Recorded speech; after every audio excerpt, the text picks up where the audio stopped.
ओम शांति। आज हम इस तनाव मुक्त जीवन की किताब का हम 6ठा पेज पढ़ते हैं। हमने 5 पेज तक पढ़ा था, आज 6ठा पेज शुरू करते हैं। पहला है, व्यक्ति के सभी अनुभवों का मूल आधार उसके विचार हैं। सुख दुख, निराशा, उत्साह, शांति अशांति आदि सभी अनुभवों का आधार हमारे विचार ही हैं। कोई भी अनुभव का मूल जागृत नहीं तो प्रच्छन्न मतलब अजागृत विचार ही है। दूसरा है, व्यक्ति अपने विचारों को जो भी दिशा में मोड़ना चाहे मोड़ सकता है, चाहे वह दिशा उत्साह की हो अथवा निराशा की हो, शांति की हो अथवा अशांति की हो। जैसे हाथ पैर को ऊपर नीचे करना हमारे वश में है, वैसे ही विचारों को भी हम दिशा निर्देश दे सकते हैं। हम इसको 2 बातों को जोड़ने से क्या निष्कर्ष निकलेगा, जो हमने ऊपर पढ़ा है, इन बातों को जोड़ने से क्या निष्कर्ष निकलेगा। थोड़ी देर के लिए आगे न पढ़कर इस प्रश्न का उत्तर ढूंढिए। निष्कर्ष यह निकलेगा, व्यक्ति अपने अनुभवों को जिस दिशा में मोड़ना चाहे वह मोड़ सकता है, अथवा हमारे अनुभव हमारे वश में हैं, अथवा हमारे अनुभवों के लिए हम स्वयं जिम्मेवार हैं। तनाव के बारे में गहरा अनुसंधान करने वाले डॉक्टर हेंस सेल का मानना है कि तनाव को कम करने के लिए दवाइयाँ एवं अन्य विधियों को अपनाने के बदले दृष्टिकोण में बदलाव लाना वह सर्वोत्तम विधि है।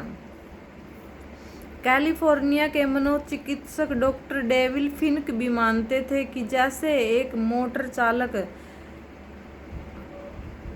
मोटर का नियंत्रण करता है, वैसे ही व्यक्ति का दृष्टिकोण उसके मन का नियंत्रण करता है। स्वामी विवेकानंद ने भी दृष्टिकोण के परिवर्तन को महत्वपूर्ण दर्शाया है। डॉक्टर दीपक चोपड़ा इस पहलू को बहुत महत्व देते हैं। उन्होंने इस संदर्भ में जो लोग दुनिया को बदलना चाहते हैं, उन्हें अपने दृष्टिकोण को बदलने की सलाह दी है। विचारधारा एवं दृष्टिकोण को बदलने के निम्नलिखित 18 सुनहरे सिद्धांतों पर प्रतिदिन चिंतन करने से तनाव कम करने में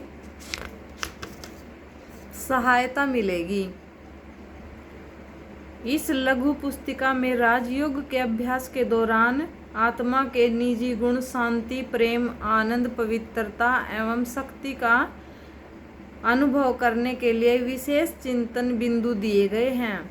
सप्ताह के प्रतिदिन एक विशेष लक्ष्य लेकर योगाभ्यास करने की विधि का भी वर्णन किया गया है।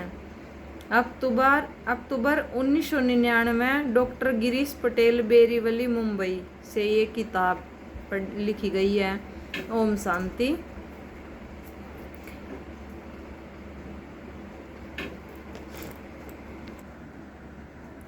ये इस किताब का 6ठा पेज है, आप इसको पढ़ भी सकते हो। और ये 7वां पेज है जो हमने अभी पढ़ा है।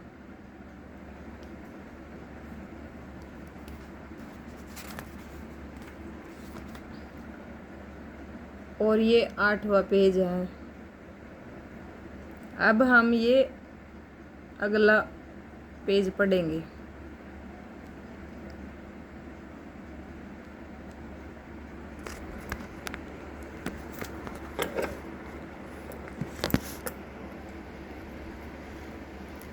तनाव मुक्त जीवन के लिए 18 सुनहरे सिद्धांत हैं। पहला है, जीवन की हर एक घटना में किसी न किसी रूप से आपको लाभ भी होता है। परोक्ष अथवा अपरोक्ष रूप से होने वाले लाभ के बारे में ही सदैव सोचिए। भूतकाल में दूसरा पॉइंट है, जो 18 पॉइंट हमने पढ़ने हैं उसमें से पहला पॉइंट ये था, जीवन की हर एक घटना में किसी न किसी रूप से आपको लाभ भी होता है। परोक्ष अथवा अपरोक्ष रूप से होने वाले लाभ के बारे में ही सदैव सोचिए, ना कि हानि के बारे में। दूसरी पॉइंट है, भूतकाल में की हुई गलतियों का पश्चाताप न करें। तथा भविष्य की चिंता न करें। वर्तमान को सफल बनाने के लिए पूरा ध्यान दीजिए। आज का ही दिन आपके हाथ में है। आज आप रचनात्मक कार्य करेंगे तो कल की गलतियां मिट जाएगी और भविष्य में अवश्य लाभ होगा। इसका तीसरा पॉइंट है, आप अपने जीवन की तुलना अन्य के साथ कर चिंतन न करें। आप अपने जीवन की तुलना अन्य के साथ कर चिंतन न करें, क्योंकि इस विश्व में आप एक अनोखे और विशिष्ट व्यक्ति हैं। इस विश्व में आपके जैसा, जो ये पेज पढ़े हमने ही हुआ है, आपके जैसा और कोई नहीं है। सदैव, चौथी पॉइंट ये है, सदैव याद रखिए कि आपकी निंदा करने वाला आपका मित्र है, कि जो आपसे बिना मूल्य एक मनोचिकित्सक की भांति आपकी गलतियां एवं आपकी खामियों की तरह ध्यान खिंचवाता है। जो हमें हमारी गलतियां बताता है वो हमारा सबसे बड़ा मित्र हुआ है। पांचवा है, आप दुख पहुंचाने वाले को क्षमा कर दो और उसे भूल जाओ। छठी पॉइंट है, सभी समस्याओं को एक साथ सुलझाने का प्रयत्न करके मूंझना नहीं है। एक समय पर एक ही समस्या का समाधान करेंगे। सारी समस्याएं एकदम नहीं उठानी चाहिए, एक एक करके सभी समस्याओं का हल करना चाहिए। अगर जो हम सभी समस्याओं को एक साथ सुलझाने की कोशिश करेंगे तो हम उलझ ही जाएंगे। सातवां है, जितना हो सके उतना दूसरों के सहयोगी बनने का प्रयत्न करें। दूसरों के सहायक बनने से आप अपनी चिंताओं को अवश्य भूल जाएंगे। आठवीं पॉइंट है, आने वाली समस्याओं को देखने का दृष्टिकोण बदलें। दृष्टिकोण को बदलने से आप दुख को सुख में परिवर्तन कर सकेंगे। आज हमने ये 8 पॉइंट पढ़ दिया, कल हम 10 पॉइंट कल पढ़ेंगे। ओम शांति। ये आप देख सकते हो।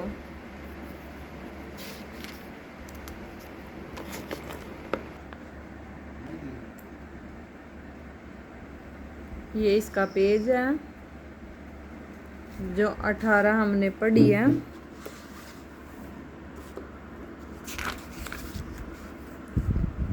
और ये 8 अगले वाली है। अब हम ये अगला पेज कल से शुरू करेंगे, 11वां पेज। ओम शांति।